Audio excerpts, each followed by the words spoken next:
What's good, Lorcana fans, and welcome back to the Ohanacast. As always, I'm one of your hosts. Tanya's in the background, just recording for us this week.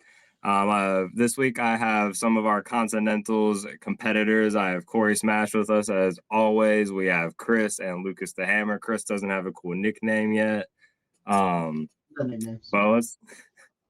But let's go ahead and kind of talk about this. What I want you guys to talk about first, I want you to each tell us what event you participated in, and whether it be the LCQ, some specific side events, or the main event. And then I want to know, how was it structured for those people who were at home, like, so they understand like kind of how the event ran, because there were some differences between LCQs and the main event. Yes, and then, were there any standout moments or general highlights for you? I know that's a multi-parted question. Anybody can start. I'll run it. Well, I mean, I went in thinking I was just going to be an attendee. They ended up with the unfortunate fires and all that stuff. There was a lot of cancellations that people weren't able to make it. So there was a lot of spots open in the LCQ for people that had just come as an attendee to be able to get a spot. So I was lucky enough to join like a wait list. They had this like QR code that you would scan while you were there.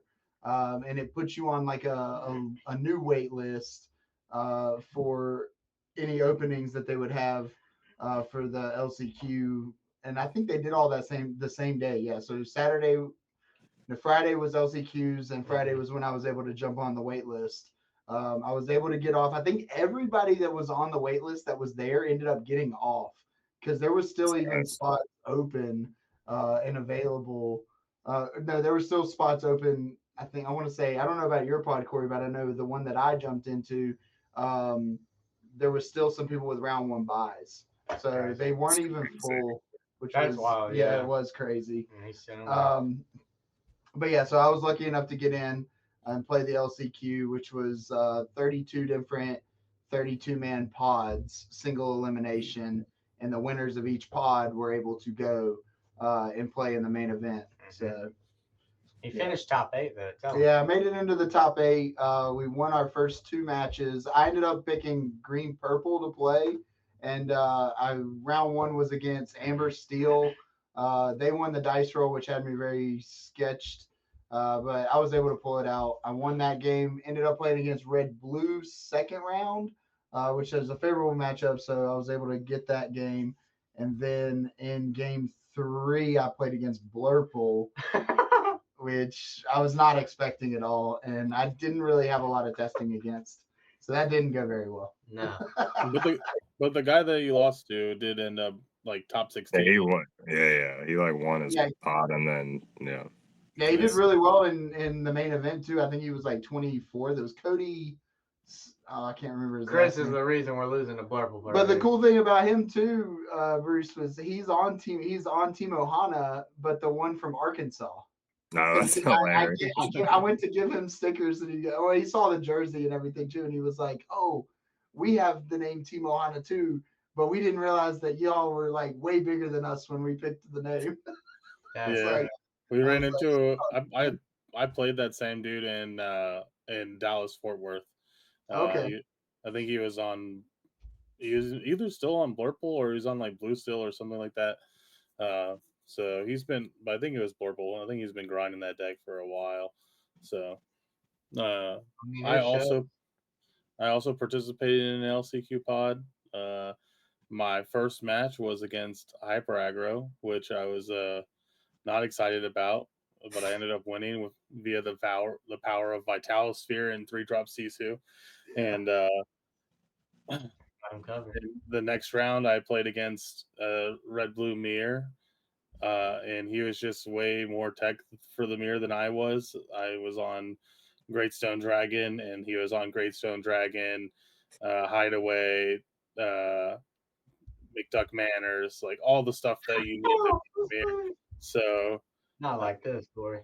Yeah, it was an unfortunate series. I won game 1, and then game 2, he got Great Stone Dragon on curve, and then game 3, I missed turn 2 ramp. He did not, and went his turn 4 play was slap a McDuck Manor, and I just never had the answer to get it out of there. So Pick up your cards and go home. I was just like, okay, it is what it is. Other than that, Yeah, I think. Or was that game 3, Corey? Yeah. Yeah, because I remember walking by. It was me and Matt watching you, and I saw he had McDuck Manor and Lucky Dime out on the board at the same time, and I was like, "Oh, this is bad." Then you were able to take out the McDuck Manor, but the dime stuck, and he dropped Toa. You prepped it right after, and then he dropped another Toa, and I was just like, "Yeah, this guy, we're not winning. He's not winning that game." Yeah, it is what it is, though. Other than that, I did like the turbo tickets, which I like the turbo ticket event, like being able to get that and get both promos for basically like included in your entry was really nice. My opponent for the like round 2 revival event, I guess is I don't know what they would call it. But each basically, if you lost round 1, there was you went to a side event that if you won a game, you got 3 packs. If you won 2 games, you got another 3 packs. And then if you lost round 2, it was the same thing, but it was 6 packs per win. My opponent didn't show up to that side event, so I just got 12 free packs. So I was like, okay, that's pretty cool. And then I know for losing in the 3rd round, you got 3 more turbo tickets. Yeah, so losing in the 3rd round, the top 8, I got 3 extra turbo tickets. That's not which bad, is really nice because the turbo tickets gave you one of each, both the Baymax and the Cusco. Yeah, turbo-tastic. Yep. I was, all week that weekend, I kept trying to remember what he would say, Turbo from Wreck-It Ralph, because I kept going around saying it's turbo time, and I was like, that's not what he said. Turbo-tastic. Turbo-tastic. Chris will never be on another podcast again. But yeah, that was pretty cool. And then I think round 4, you just got more like if you were lost in top 4, you got more turbo tickets. So you could just like farm those and just get a ton of promos. And then if you lost in the finals, they had a revival tournament on the last day, which was really cool because it was everybody that didn't make top 16 as well as everybody that lost in the finals of their LCQ kind of thrown into like an event together, where basically each win you got, you progressed higher into prizing. The top prize which was like completely unobtainable just because of the quality of player that had to be in there. If you went 7-0 and got 49 points, you got like a case of product and like 3 Cinderella mats or something like that. Yeah, it was like 4 Cindy mats, but the problem was that was my only issue. Was like the revival event, the good rewards were just so unattainable. And like from what I remember seeing in Melee, nobody got up to the 1 Cinderella play mat. I think somebody got like 4 Rapunzel. I think there was one guy that went 6-0-1 and he got 1 Rapunzel mat. Or Cindy mat. Yeah, one with Cindy Matt, sorry. But that was good, crazy. Like I mean, like having the 2 of that many times is like ridiculous. The Dragon Fires at the beginning are pretty cool. The other promos were like, but the Aladdins aren't bad. It was just all the entry promos. Unattainable if you get 2 at once. Yeah. But that was cool. Other than I think a lot of people had issues with like the point scaling to like get the good prizes. Yeah. But it is I think that's kind of like an is what it is thing. Like it's not always going to be easy. I agree that it's surprising. Yeah, I agree that it could have been a little bit easier, but if they just like wanted to throw away Cinderella mats, I'm sure they would do it in a different way. Yeah. So, but Lucas can talk about his event now since he was in a completely different bracket than us. Just a reminder of the question, Lucas. That's what event you attended this weekend, how was it structured, and then what were standout moments or highlights for you? Well, I obviously played in the main event, Continentals. Started on Saturday. 7 rounds of Swiss, best of 2, 45 minutes. It was pretty standard for the most part. However, the venue we played in was like super, super exclusive. So like only competitors were allowed. Only competitors were allowed. Your +1 couldn't get in. Attendees couldn't get in. Nobody could get in unless you were a competitor. And they had people watching badges the whole time. So it was the only way to get in. They were super strict on no IDs. And after your match finishes, you get up and you walk away. Like there's no looking around, kind of watching around. It was just you get up, you walk away, and that was it. They were like ushering you guys out. Yeah. And then there were judges everywhere. The whole venue was flooded with judges. So, but yeah, I ended up playing red blue for that event. Started off honestly very, very rough. I was 1-2-0, and it was like, okay, I have to 2-0 my last 4 rounds to get in the top cut. I 2-0, and then I'm like, okay, I might do it. 2-0, and then I'm like, oh wow, I'm getting pretty close. Then I 2-0 the 3rd time in a row, and I was like, I just do it again and I win. And then we get to table, I'm at like table 6, I think, or something. And we go to the feature match, and of course, the mirror match. And then I got to a worst case scenario. Finished in 27th place. I think 27th place. So I ended up with the Elsa's Ice Palace, which is kind of cool. I got the invite to the ball, which was pretty cool. So it's pretty cool stuff. The event was pretty cool overall. They provided us with breakfast in the morning, and then we had a round 3 lunch break.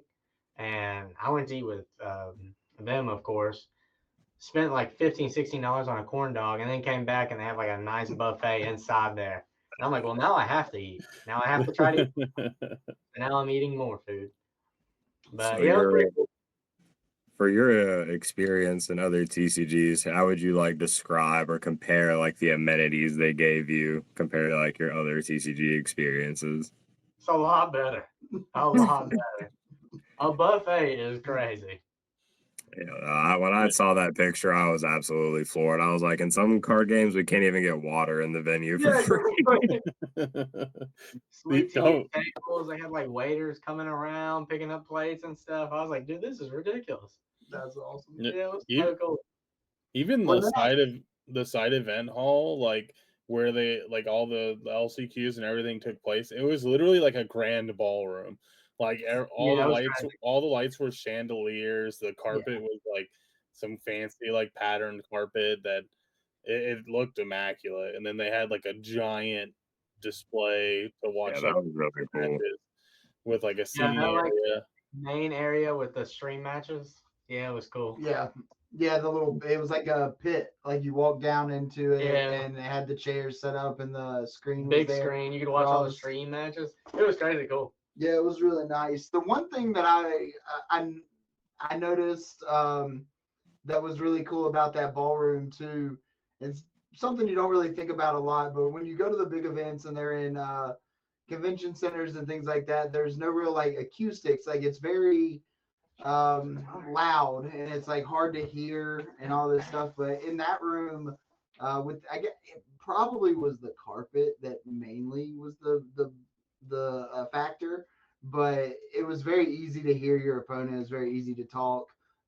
It wasn't like you were getting drowned out by just all the noise. Yeah, so that was really cool. That was one plus to that. I haven't really played in any card games that have rented out ballrooms like that before either. Yeah, it was pretty wild. Yeah. So with that said, like Worlds possibly being is also going to be like the same, so that'll be exciting. Yeah, absolutely. All right, let's talk about the competitive atmosphere. What was the competition like at this level of the event, and did you face any unexpected challenges or strategies that kind of surprised you? Yes. Digging hole mine. Okay, I played it like 3 times and got 2-0'd by the first 2 times. And then finally, I was like, okay, I know how to beat this now. But like, dude, I would get triple daisied or like daisy piglet on 2, daisy Cindy, and I'm like, what is happening? Yeah. The diggy hole deck was nuts, and I didn't realize how good it would be in the red blue. Yeah. Especially when you're on the draw against that deck, it's so hard. That deck's way too fast, and your best is Tipo on 2, but it's like, daisy. Not even Vitalsphere Tipo takes us out. Yeah, so I know for him, because we even saw commentators talking about it too, and how that whole room, or no, it was a judge So the judges were talking about being in that room with all those high-level competitive players, seeing the plays that they make are always just the best play. Now, on my end of it, just because I was in the LCQ, it was nothing like that. Like when I went to the player meeting, there was two people on the like sides of me beside us, and they were talking about how this was like their first big event that they've ever even played in. And I'm just like, oh my gosh. Yeah. So there in the LCQ, it was just a hodgepodge of just players there to have fun and players there to really push and to try to make it into the main event. It was crazy. And I feel like the craziest thing with the main event too was like when you walk into a room, all you see is like big names, like all the names you would hear about winning DLCs or topping multiple DLCs. It's like all these same players in one room. So it's kind of crazy to be at a table and you look over and you have all these players that you've seen win DLCs, play against people that have also won DLCs. It's pretty wild. It was cool. Yeah, I think in all the events that I played, minus like the last constructed event, everybody that I talked to was like people from like other DLCs that were trying to LCQ. The last constructed event I played, like two of my opponents were both like, I'm new to the game, but I'm an LA local. So my friend told me I should like come and see if I can get an attendee badge and do some side events. So it was like a lot of people that were just like coming in to experience it, which is really nice because that just means like there's obviously appeal there for people to even like just come out and show up. Yeah. See if they like it or not. I mean, and getting a Cusco and a Baymax for doing that's pretty cool. I give them that. Or I think most of like the constructed side events, it was just like one of the promos. I think it was like the competitive ones or like the multiplayer ones. You got Baymax promo, but if it was like a standard constructive, they just got Cusco. So they're pretty cool to get then. Yeah, I know you did a few side events. Yep. Yeah, I know you did a few side events. I only did one side event. I signed up for the first chapter sealed event, which people were pulling enchanteds left and right all around me. That's how it always goes. Oh yeah, they're all yelling it too. Enchanted Tinkerbell, and then Enchanted Elsa. The whole room lit up. Yeah, and it's just like, and I'm like, foil brave little Taylor. But no, it was a lot of fun. The event was super cool. Yeah, the at least the attendee players and stuff. There was, like I said, there was some sweats, but it was a lot of fun. Like there was more.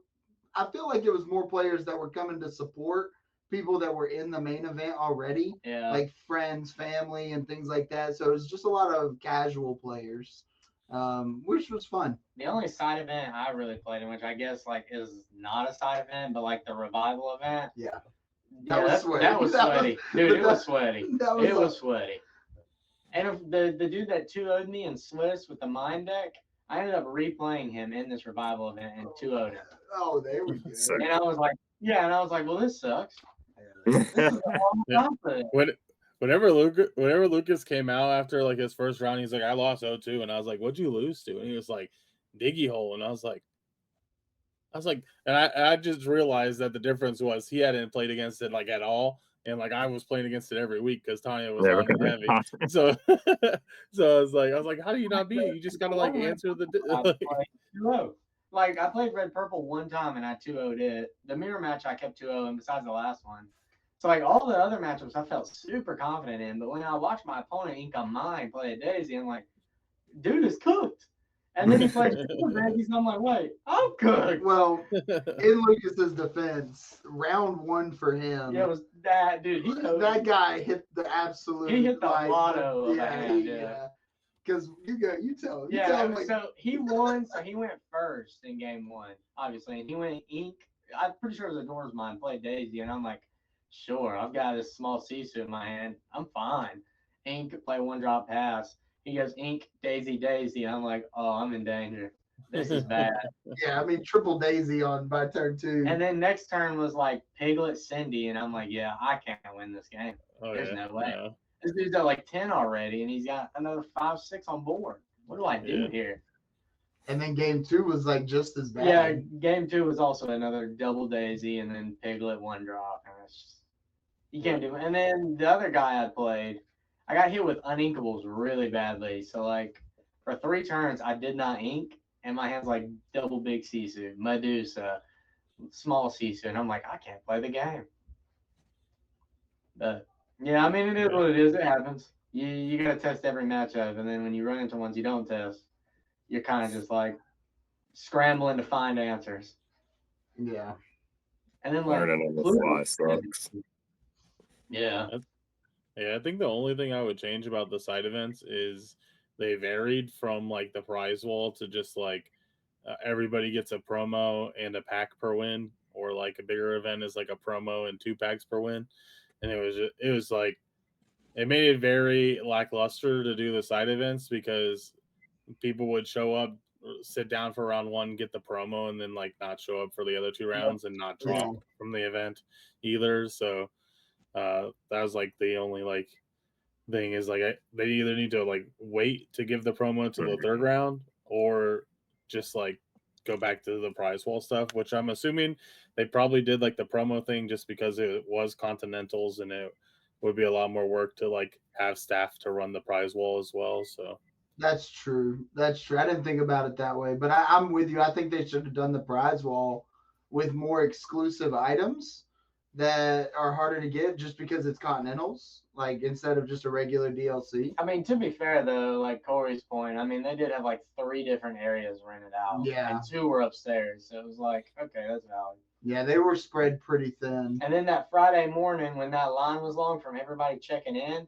I stood in line with Chris and Matt, or not Chris and Matt, Corey and Matt for like 45 minutes, dude. I go to check in and they were like, do you have your Eventbrite ticket? I'm like, well, no, I don't have a ticket. And they were like, well, you can't check in. And I'm like, I got an email. He was like, oh, you didn't have to wait in that line for the main event. There's a room right over there you just skipped to. I was like, dude. But there was no way, there was no indication of that. That was like the thing is like you stood in the line and then they're just like, oh yeah, you need to go to the room you walked past. And it's like, how was I supposed to know? There's no like main event competitor sign. Tell you this. They made me wait in line. It's crazy. I was like, dude, why did nobody say this when I got it? Alrighty. All right. I know that we already mentioned what you guys played, but I kind of want to talk about your deck choice for the tournament, kind of how you prepped, why you decided on that particular deck, and you know, just kind of what went into your testing for the event. Basically, this was the biggest event of the year. Corey tested for like days worth of hours, it seems. So talk about that a little bit. I mean, I played red blue. I think it's like the strongest deck in the format. I think that, I mean, obviously, if you're playing against somebody with like Ed's list, or like people at our locals were on 3 like triple B King or quad B King, like it struggles really hard into that kind of meta because its end game is to like play dime, slap a body that you can like dime for multiple lore to like just close out the game. But in preparation, I played against a lot of Amber still, a lot of Amethyst still, a lot of red Ruby Amethyst, and I was having success against all of those decks. And I was like, this is the meta. This is what I'm anticipating. Is like these 4 decks. The only thing I felt like I was underprepared for was the mirror because I didn't overly tech for it. I just included like a Greystone Dragon, and it was like, if I see it, I see it. If I don't, I don't. Like I'm pretty good into everything else. So as long as I don't run into like a heavily tech mirror, which I ended up doing, I was like, I should have been fine. And I was just like super confident in the deck and its performance. I had multiple days where I tested for 10 plus hours, and I grinded on Lorcanito ladder to try to get just to get as many reps in as I could. I went through like 8 iterations of my deck list. And I still wasn't even sure. I still thought about playing red purple just because going into the event, I like the night before, I was like, all right, am I locking this in, or do I like just go with Old Faithful? And like put my opponent on be a better player than me, and I just went with red blue, and it felt great. So I wasn't upset. I wasn't upset with my choice or disappointed at all. So Good. Chris? Yeah, so I mean, me and Lucas tested a ton of different decks into his. I landed on green purple just because I felt like it was the most consistent. Uh, well, also we're talking about the meta and stuff too, and we anticipated that red blue was going to be the most played deck. Yeah. And I also just wanted to play something that was going to counter that. What I did not expect was the second most played deck to be Amber Steel, which feels like a very unwinnable match. I was able to get it in round one, but that was due to mainly just Kit and him playing the wrong cards. Like game 3, he missed his one drop. He dropped Ursula on 2, which I was able to kit back. Ariel on 3, which I kit back. And at that point, he's toast. But the other thing that I thought too is since it was an LCQ and we knew that there was a lot of players that weren't able to make it. There was a lot of players that just were new. I was like, maybe I just play something that's very aggressive that punishes your opponent for not having a good start. And also if they're not really just like, if they don't play the game a ton, usually aggro decks can kind of just steamroll over them. And they have a little bit harder time. So that was kind of my game plan. And if I'm not mistaken, my round one opponent that was playing Amber Steel, I felt like he was a newer player and hadn't really played much. So that was probably why I was able to pull it out. Actually, dude did say he came from Yu-Gi-Oh! And he was a Yu-Gi-Oh! Judge. So I don't know. He was like, dang, he bounced my Ariel back there. But Sure. Yeah, and then that was the big reason I chose green purple, is mainly because I tried to get him off of this, by the way. It beat red. He did. Everybody did. And all of them were talking smack about me playing green purple, and then Blurple was what knocked him out. I was not expecting to see that. But he was also a really good player too. So I was talking smack about it because I thought mine would be like heavily unwinnable in the LCQ, and that's like an unwinnable matchup. Yeah. Well, I will say this. Me and the Blurple guy were playing, and we're looking over to our left. I'm sorry, right. We were looking over and seeing everybody that was left in the pot, and it was just red, purple. It was like there was 3 red purples and purple steel, and I was like, me and him look at each other, and we're like, well, whoever wins this match is gonna have an easy victory to go on. And I'm like, dadgum, I know, dude. Yeah. I had some really unfortunate stuff happen in that game, but the crazy thing though is red blue had like the best conversion rate in the LCQs too. I didn't. Yeah, I heard. I don't know if y'all saw the conversion rates, but red blue like stomped most things. Amber Steel was like a close second, but red blue just stomped everything else, which made sense because like Corey said, I really don't see a deck that's better than red blue right now. But red blue loses to itself super hard. Yeah, I think in my pot it was the purple steel match and the Blurple guy that were in the finals. So, yeah, they both ended up seeing the red purple lists in top 4. But again, I think if I was able to beat him, I would have had a decent shot to make it. I think green purple was the right call for me. It just was a little unfortunate on what happened against blue purple. So, yep. Lucas. Yeah, I mean, I took red blue. Was not ready for mine. Let's be honest. I was not prepared for mine. I was fine into the mirror. I've tested a lot against red purple, so red purple wasn't even a fear. But mine, oh my goodness, I was not prepped for that. I got 2-0'd by it twice, 2-0'd it once, and then I played 2 mirrors, 2-0'd both of them, and then red purple 2-0'd it. But like my last game, the last set that was on stream, I mean, God bless. My hand was just unplayable. Like, I mean, even after the last round, the judge was like, dude, it was like watching red blue play against just a fair deck.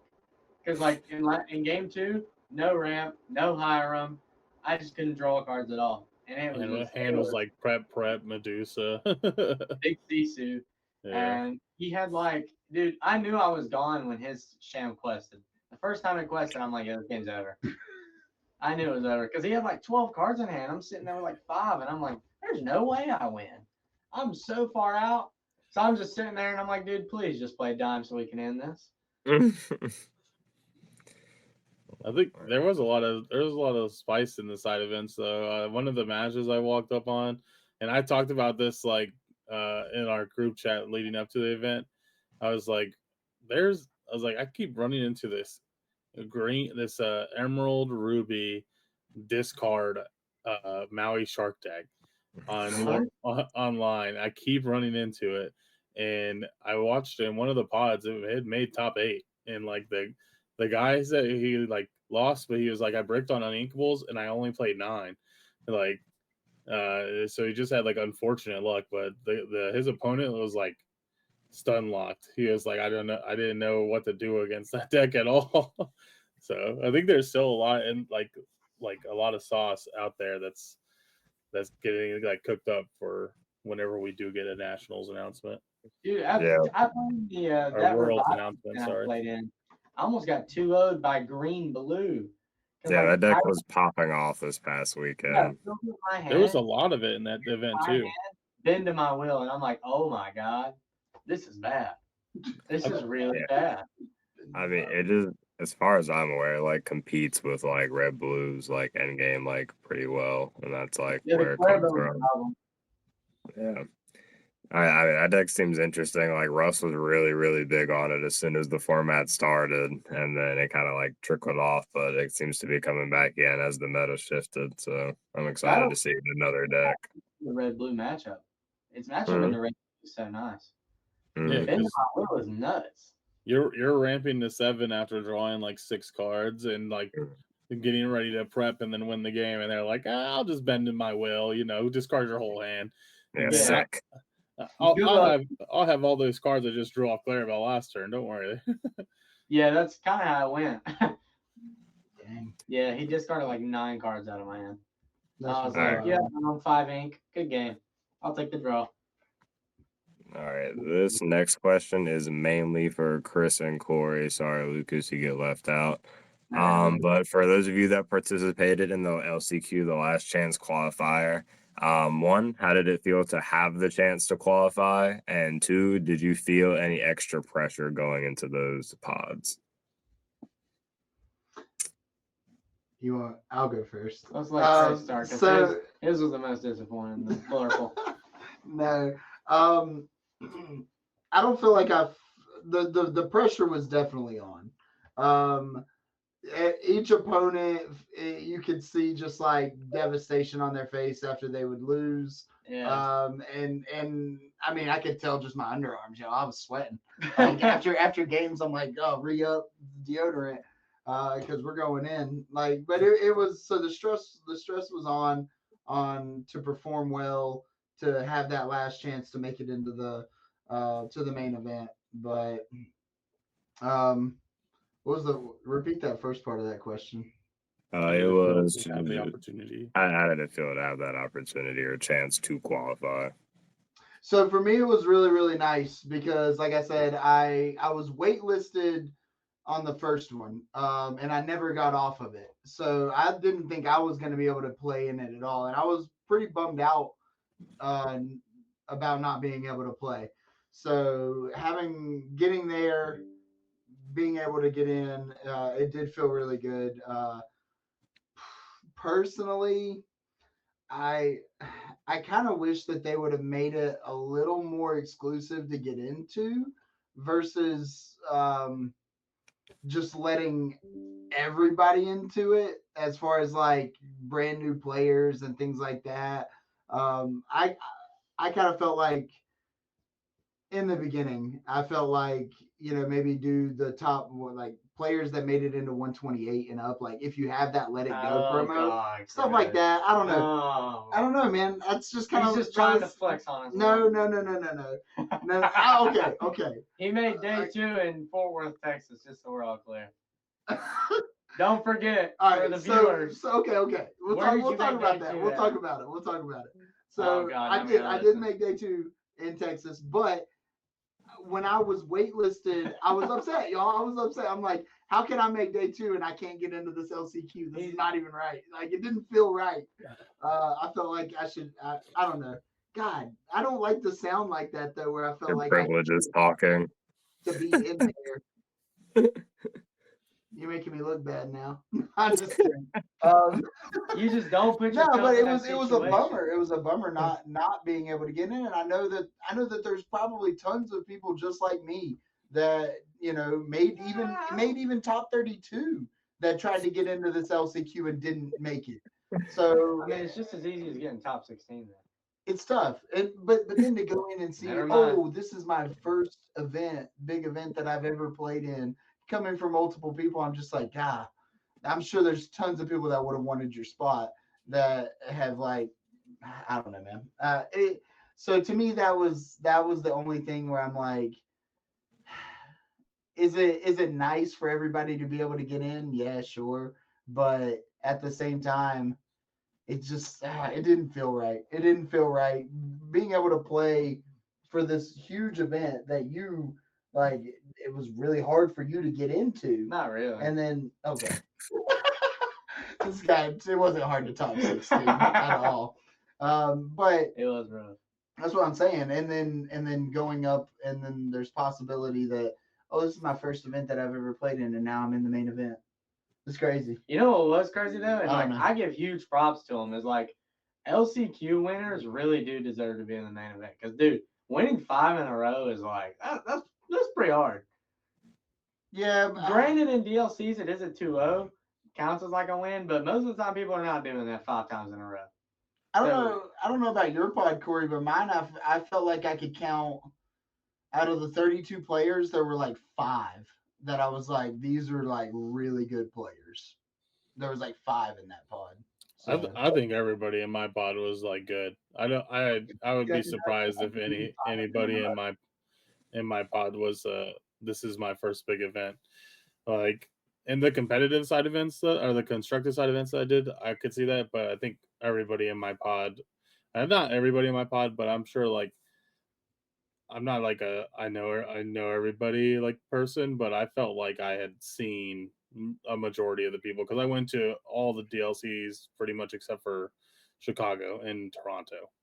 So, and I felt like I had seen almost everybody in my pod at a DLC before. Whether obviously I didn't play them, but I remember faces and You stuff. see face, yeah. Yeah. Being in the same convention, you're like, oh, I've seen that person in a convention center setting before. Yeah. But I mean, I for me, like, I didn't have the expectation of getting into LCQs because I was on the wait list as well. I just had the opportunity arise like shortly before the event that I was able to get access to it. That's why I was grinding so hard because I hadn't been putting in the reps. So, and I wanted to do good. I always have a high expectation for myself because I think just like confidence is like one of your biggest, most important elements of playing card games. Like I always got told in Yu-Gi-Oh, like when I was playing it competitively, that like my opponent hated playing against me because I always have like not a poker face, but I always look like I can win the game, and I just like to carry that energy into Lorcana. It's like I don't want, if I have my hands like really bad, like I would try not to like let it show at all, just because I don't. If my opponent is going to make a mistake, they're going to make a mistake trying to play around something that I probably don't have. And so I had like, I didn't have super high expectations, but I was very confident that I could have a good run. It got cut short, obviously. It's very disappointing. It is what it is. But to have the opportunity, I think, is something. I think it should be the opposite of more exclusive. I think everybody should be able to have it. Like, I don't know. So I think in the next season, I'd be surprised if we don't see more DLCs because every DLC is sold out like so fast and then there's going to be more DLCs coming, and then they have to like increase the cap or like just make it to where there's more events, so we're not selling them out immediately. You know. Yeah, that's a big hope.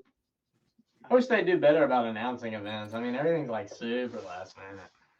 I was really hoping that they would announce some at least 1 to 2 events. DLCs, like or a roadmap of some sort. But we got no. Well, you're not going to Australia, Lucas. Absolutely not. Everything's bigger in Australia. I'm on the wait list. I thought about it, and then plane tickets were like $1,300 a piece. He's and not like, going to Australia. I hope everybody realizes Chris will not be there. If I get off the wait list, dude, you will not go. I cannot see you paying $1,300. You didn't even want to go to Disneyland for $100. You tell me you want my plane ticket to Australia for $1,300? I got my passport. Where are you gonna stay? In the Outback, bro. What you talking about? Inside a kangaroo pouch. That's where I'm staying. You know how he waited in the pit for the main event to start? He's just gonna sleep outside the main door. And I'm like, Chris, what are you doing? They're doing the player meeting over here. Come here. He said, dude, I'm just sitting here waiting for the main event. I said, Chris, it's Friday. The main event starts tomorrow. He said, I want to get good seats. He's put words in my mouth. Dude, he said this. Absolutely said this. No. I was like, Chris, it's a event don't start till tomorrow, homie. What are you guys doing? About to start. And then well, now I have to defend myself. And then he was like, and then afterwards he was like, no, that's where they told us to wait for the LCQ lottery. And he was like, I wanted to have good seats. And I was like, they're not picking you based off your seat. It's a lottery. I didn't think they would, but I will say Zan had a guy that played in the LCQ. Oh my God. And they were sitting up in the front, and that guy was like, these are my friends. And I was here first, just so everybody's aware. So I was like, I'm gonna come up there and sit with these guys. Did you even talk to those guys, or did you just try to blend in? I was on the phone with this guy, and he's like, "Why are you waiting for the main event?" No. And then the best part is, they have to go to their player meeting for the LCQ. We look over, and Chris is like, "Y'all not coming to see me?" Like, no, Chris, the meeting's over here. He's chilling in the pit. Oh my God! I was where I was supposed to be. I got off the lottery. I made it. Everybody got off the lottery. Everybody got off. Not special. Okay. This next one is exclusively for Lucas. So you got to attend the main event, right? You talked a little bit about the atmosphere of that event and kind of like the aura that was radiating from all of the players and their many tops. How did it feel to kind of get to compete at such a high level? For those of you who don't know Lucas, he's a very confident individual. So I just wonder what his mindset was like playing against all these high caliber players. So the crazy thing was going into every match while you're shuffling, getting your playmat out and whatnot, every opponent would always be like DLC or LCQ. And then you would discuss DLCs, and then they'd be like, oh, yeah, I got top 4 here. I got top 16 here, top 8, whatever. It was pretty cool, though. I felt like I was going to win every match. Then I lost, and then I was like, well, now I have to win every match. So I know I'm going to win because I was in a situation where I couldn't even draw. And oddly enough, in 7 rounds, I never drew a single one. I was either getting that is crazy. Or I was killing my opponent. Yeah, it was wild.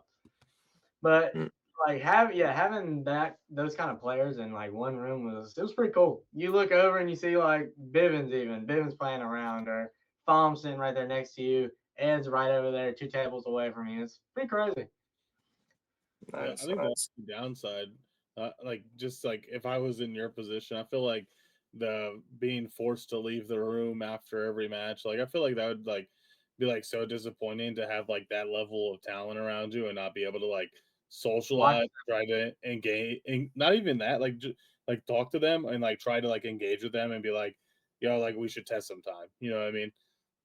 Because obviously you're on this I would say a similar skill level as that person, because we're all in this tournament. You're all in that tournament, so I feel like it because I feel like a lot of the times, like you talk to like higher level players, and they kind of like are more standoffish with like helping people because they're like, some of them do coaching, some of them have like Metafy, some of them have like their spreadsheets that they sell, like whatever it is, and like so like having the opportunity to be like, look, I'm already here with you, like let's get some reps. I feel like they'd be more down like with I mean it like that point too. You are literally like on the same skill level as these people. I mean, you're all in the same tournament. You're here for a reason. So it's like, yeah, I mean, it was crazy. The dude that beat me in the last round to get into the top cut was an LCQ player too. He won his pod. So that was wild. That was the only LCQ player I played all day. Dang. Yeah. Hindsight is 2020, and it's probably, you know, hard looking back, but if you would have done something different in terms of strategy, prep, or deck choice, is there anything you might have changed? Not let Chris play green purple. What? That is fair. We all would have collectively changed Chris's deck choice. For sure. I told Chris to play red blue, red purple, or green steel. Because green steel, I don't know if you know, but he got day 2 Green at Steel Texas. was cooking. He got day 2 at Texas. And what day? Fort Worth, Texas, to be specific. Like they allowed him into the second day of the tournament. They did. So you know how they let all the top cut players on Sunday? This guy was one of them. Oh, he was playing on Sunday. Dude, he didn't even get to play side events because he was stuck in the main event. Oh dang, that's crazy. Crazy, right? And we all know he got day 2 with with Bucky. So it was Bucky, yeah. I mean, so it doesn't count to be fair. It's got an asterisk next to it. Fort Worth DLC should have never counted. Bucky was not real. Bucky's not real. It's like I was on steroids. You need to take my achievement back from me. If it was the MLB, give me the Cindy. Give it back. Give me the Cindy. This would be. I think for me, I would probably stick with red blue. I think I would probably put more time into like teching for the mirror. I think that's like the only thing that really cost me. As like I contemplated the night before putting in a hideaway, and I just was like, you know what, this list has been working for me. I'm just gonna run it. And if I just didn't want to overcook. Yeah, I was really scared of overcooking. Either that, or I just would have went the red purple, anticipating the amount of red blue that was there, because like it converted really well. It was like heavily represented. And I feel like red purple's amber still matchup is still very winnable if you play a little bit more aggressive lines. But like the double Sisu is probably like the best thing you could do in that deck, and I feel like that would have been a move. But I wouldn't change anything else. Maybe just, like I said, a little bit more spice for the mirror, or play red purple with heavier removal in earlier game. I feel like Corey made the right choice, honestly. Red blue is just so good and everything. I mean, I already was playing one hideaway. Hideaway's nuts, but Corey did put me on the dragons, which ended up being really nice. Yeah, dragon was absolutely necessary for red blue. Yeah. I was on 1, and then I ended up playing 3 in the main event. I was like, Corey's got it. Yeah. And then, like you just need it. You just need dragon. That card was absolutely like good. The way the meta shifted, like near the last couple weeks, Dragon went from like in everybody's binders to back in their deck. Yeah, just removal for free. That quest for 2. That's the thing that's kind of changed with this format. Is like I was kind of talking to Matt. I know we're kind of going on a tangent here, but I was like B prep feels so bad sometimes now. Like, because you're not sticking a creature after, and they have like a whole hand, and then they just do it again, and then you're in the same position the next turn, but with 1 more ink. Like, and so like all the removal, like that's why like I think Ed's deck list was really good, because you were playing removal that was a body as well, like with the multiple which remains, and then you guys had the big Sisus, and like all those cards that stick bodies but also remove characters are just much better right now.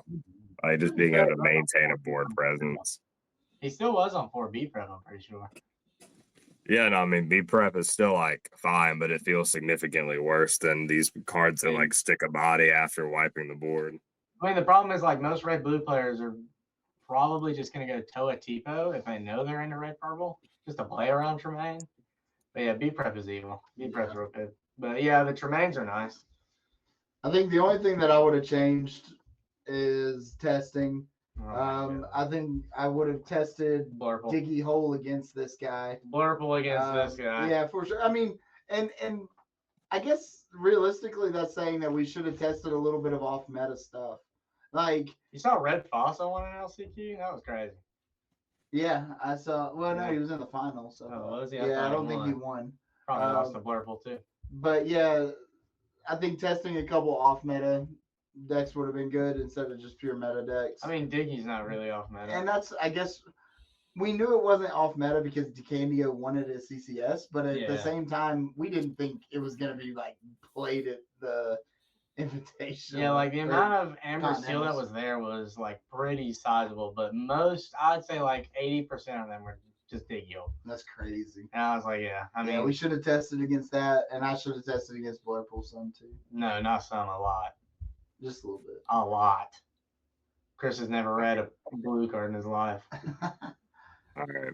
Last couple questions. As always, this is like the biggest event of the year, and we've talked about this question before, kind of like coming into the beginning of the game, but now that we've had, a little over a year to kind of settle into it, what would your advice for new players trying to get into some competitive space like this be? DM me and ask for coaching. Oh, my Lord. I'm gonna coach players to be the best. No, my advice was just said no. That's crazy. No, that's crazy. I'm not saying no to you. I'm just saying okay, no. Thank you. Like a general term. So you think it's a good idea to coach with Lucas? Yeah. You heard it here. Day 2 player says yes. No, so what I was going to say is I think if you're looking to jump into competitive stuff, you just got to do it. You just got to jump in. A lot of times if you go to one of these DLCs, there's a lot of really nice players.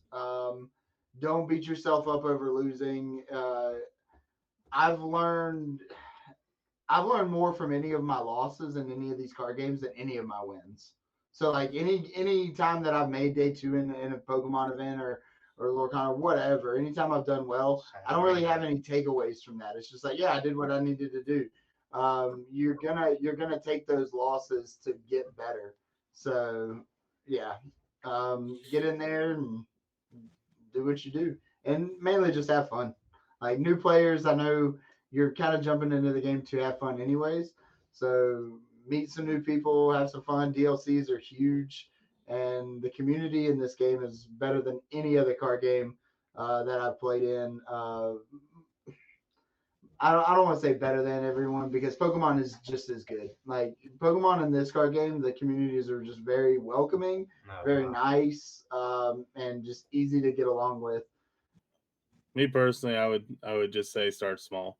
I think the best thing you can do if you're trying to get into the game competitively is to start at a lower level. Like go to your locals, go to your LGSs, play in league, find people that you like want to talk to, you want to associate with, work with them, get better, and then progress from there. I think the worst thing to do is to like go. I know a lot of people do it, and like it's like some people are like, I learned better with Trial by Fire, but I wouldn't recommend showing up to a DLC with like a semi-built starter deck and like having any expectations. I think starting small. Take my coaching, then you could do it.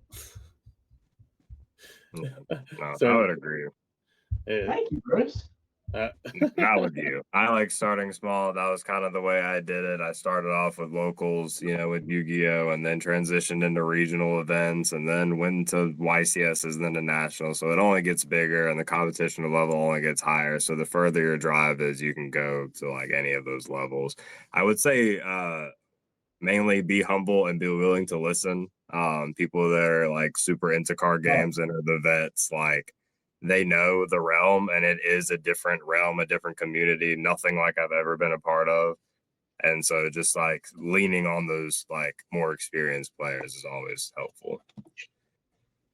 And don't take like getting beat by Like, let's say if you're like a newer person and you show up to locals and you're getting like clapped every week by the same like two, three people, like don't take that as like you're just never gonna be as good as that person. Like, ask them to like help you. Like, there's many times where locals, like I'm like, do you want to like play your deck but like open hand, and I can like tell you like how I would play it out, just to like help people get in the mindset of like a more like strategic like line of play, or like a just understanding like the advantages that certain cards gives at certain times. It's like that's all stuff that you just get from experience and being able to ask for help, and then also take criticism if like you do something that I think is like the wrong play. And I'll usually say, like, if you're asking for help, I'll usually be like, I think you do this instead, and then like ask your rationale for why you did it your way, and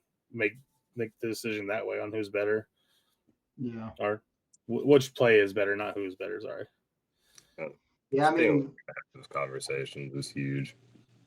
Yeah, with one thing that I've always noticed with new players in almost any card game is a lot of times they always just want to play whatever deck that they want to play, and they're like, "Oh, I built this myself," type thing, which is all great. If that's what you're wanting to do, is just have fun and play whatever deck you built.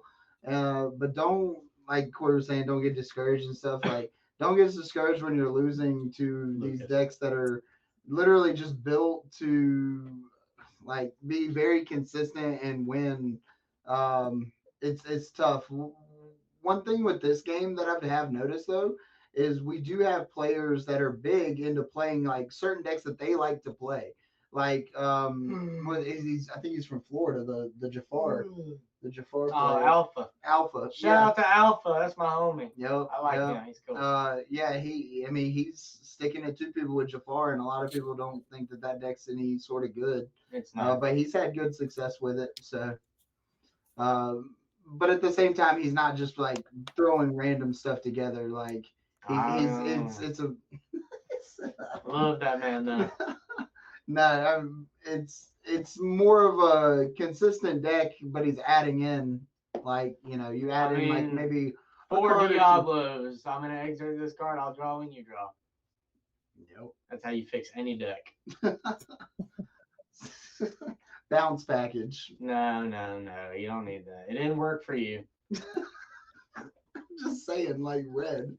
You can play like. Do not listen to this guy. Majority of it a meta deck, and then add in like a couple favorites here and there, and it shouldn't really change too much. Purple, it didn't work. She messed up that deck so badly, dude. I'm just trying to help new players, man. I want new players to come in, and I want them to do well. But I get that a lot. They're like, "Oh, I'm having a hard time winning," and I'm like, "Oh, can I see your deck?" And then I look through it, and I'm like, "Oh, you need 4 of this and 4 of this." You've got 4 Thievery, 4 Pirates Live. Oh my God, what are we doing? Red, purple, burn. But baby. With that being said, there's so many tools right now in this game to help you find the decks that are consistent. Yeah, and there's no like rotation. Like you've got decks, you've got all sorts of stuff. I just named one. But yeah. Alrighty. This is gonna be the last question before we wrap things up. Looking ahead, what are your guys' goals for the next season once we finally get these announcements? Is there anything that you like goals for the next upcoming season? Year 2 Ohana. Worlds. Yeah, I want to get an attendee badge for Worlds. I'm going straight to playing the main event in Worlds. You said attendee badge for Worlds. I'm going to Australia, baby. Let's do it. Just kidding. I'm not paying $1,300 to fly. I'll walk or drive. Swim? I also would like to. I obviously I should expectation set just to like day 2 DLC, because I got close a couple times and did not get in. But I would also like to qualify for Worlds. I think the biggest thing for me, Lorcana wise, that as well is to I think Ohana's like slowly building a brand, and I just want us to like put ourselves on the map, like have like more like obviously we have 2 people that got top 32. We got Lucas who went to Continentals. We have multiple let it goes. But I want to put ourselves on the map in terms of just like competitive players. When I want people to think of us like they think of like Lab or Ed's team or We'll be better than that. Any of the other big teams that are coming in the game. So once we can all day 2 like Chris, we'll get there. Like you. Yeah. My biggest thing, so you're saying, what are we looking forward to? Like Yes, for What are next you season? looking forward to, and what are some goals? Goals, obviously. I want to make the invite next year. He wants to try to be better than me.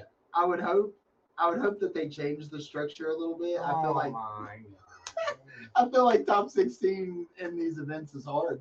But invites get passed down, to be fair. They do, but at the same time, they're not going to get passed down until later in the season. So what does that mean? You should just go to the ones later in the season and let these people win? No, just go to every event and be better than everybody else. There you go, yeah. Sign up for my coach and you'll be there. I like to travel a lot, so I one big hope for the next season is maybe we get to Australia. Have some DLCs in like San Antonio or New Orleans. Raleigh, North Carolina, baby. This guy doesn't want to travel, it seems. That would be nice. Raleigh would be nice though. An hour drive to a DLC.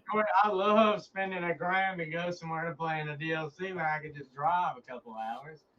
God, sorry, Chris. We don't all got it like Chris. You make day 2 one time and you're set for life. No, that's not how it works.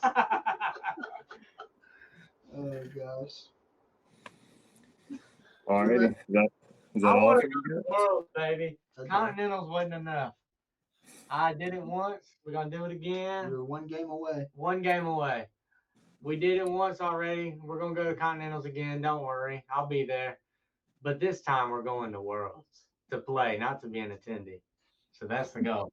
And I would love to see Chris not get stuck in day 2 and win his first round. And see my homies in day 2 as well. Yeah, that'd be nice. That would be nice to see everybody in day 2. That'd be cool.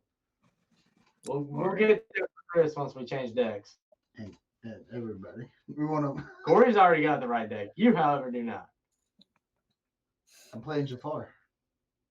All right, we're leaving. That's it. That's it. Got it. Good. Alrighty, guys. We are going to put up here. As always, we want to thank our sponsor, House of Cards. We love our locals. As always, their link is going to be in the description.